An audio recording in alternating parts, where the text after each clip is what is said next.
CPR certification training can take less than 6 hours, but it can save a life. It's incredibly important to be educated on this stuff, and I am joined today by Patrick with For Life Medical Transport to learn a little bit more about the importance of CPR and get a little bit of training today. Thanks for being here. Thank you for having me. Absolutely. Okay, I want to know a little bit about your background. How long have you been teaching this sort of thing, and how did you get into this? I've been a paramedic for almost 3 decades. I just completed my 200 class of teaching CPR. Congratulations! Thank you, thank you. That's amazing.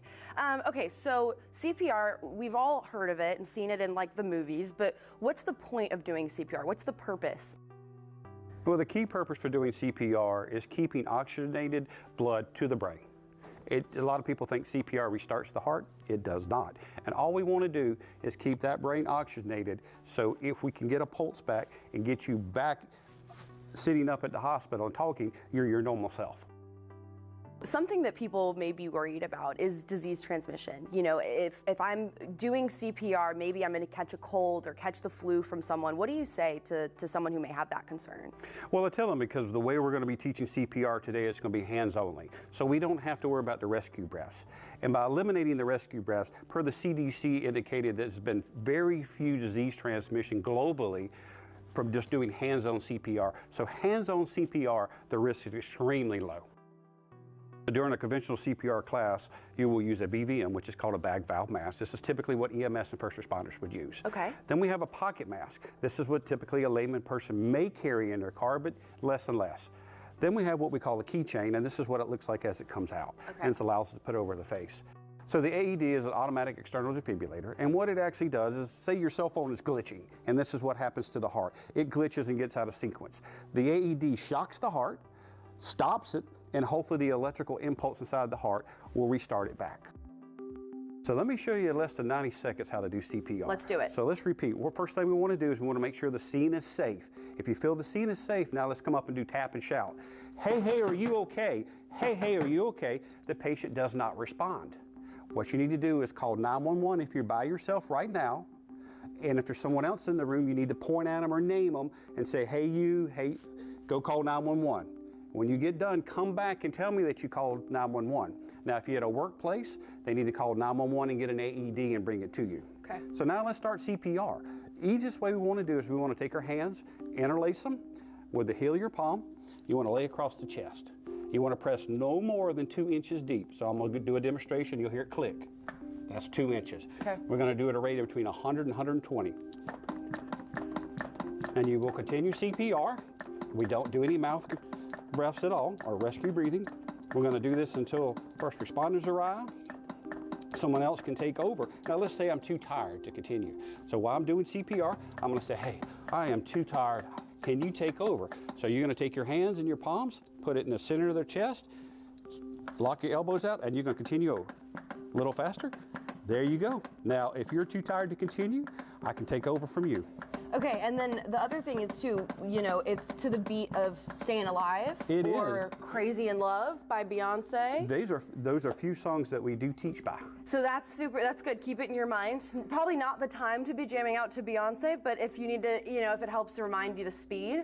That's correct. Good to know, right? We teach Staying Alive all the time, and they'll sing the song in the process of doing CPR, and it makes it fun. Okay. Now, in real world, obviously we don't want to sing. Probably but not. Keep that beat in your mind, and that'll keep your compressions just at the right rate. How do you know when it's time to stop CPR? Well, you can stop CPR in a couple conditions. One, 911 arrive, you call 911, now you got your EMS and your firefighters, first responders coming, and once they arrive into the door, you want to continue CPR till they physically tell you to stop. They'll take over and you're done. Okay. Okay?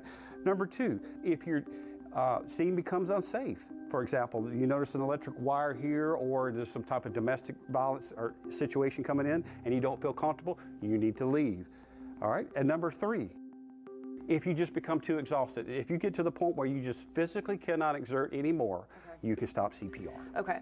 Another question. Say you get to a situation and you're outnumbered. The people, there's 5 people on the floor and they're all unresponsive, and I'm just one person that knows how to do CPR. What do I do? If you're walking into a situation where you see 5 unresponsive patients, there's a reason why there's 5 people, and that should set off a red flag to do not enter that area. At least call 911 because there may be some type of gas or a situation that made 5 people simultaneously be unresponsive, so do not enter that scene. Again, you got to put your mask on yourself before you put it on to someone else. Absolutely. Is there anything else we should know about adult hands-on CPR? Adults handle CPR? No. But I am going to teach you now child and infant, and I can teach you that in less than 30 seconds. All right, let's move on.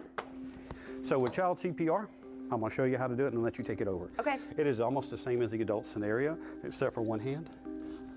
We're going to do at least 2 inches Okay. at a rate of between 100 and 120. Okay. So literally the hand placement is the same, just one hand because you got a smaller body. Got it. Now this is and this goes from age 12. So 1 to 12, one hand, same thing, 2 inches deep, and same rate of compressions. Correct. Okay, what about infants?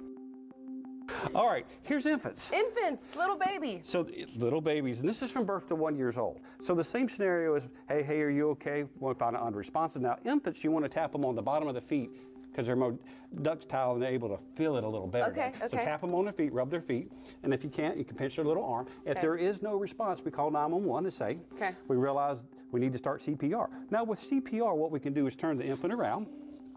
Remember, with our adult, we had 2 hands in the center of the chest, a child 1 hand, with an infant is 2 fingers. And the easiest way to do it is take your fingers and wrap them around the back of the chest, bring it to the center of the chest and go, Wow. and do CPR. Okay. This way.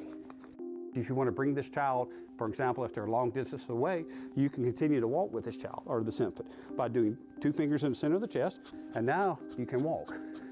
So let's see if you can do it. Real Okay. quick. All right, we got a baby. Hey, are you okay? Hey, you okay? No On response. feet. No response. Okay. You're going to take your fingers and encapsulate around, put your thumbs about midway right here, Okay. and now press down.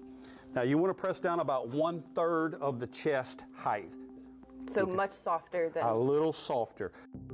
There you go. You have done CPR, and you'll continue this till first responders arrive. Okay, wow. Oh my gosh, this is seriously incredible, life-saving information, and you made it so easy. So thank you for that. You're welcome. And if people are interested in learning more and reaching out to you guys, how do they do that? You can call us by telephone numbers 803-445-2600, or you can go out to forlifemedicaltransport.com. Thank you, Patrick. Thank you.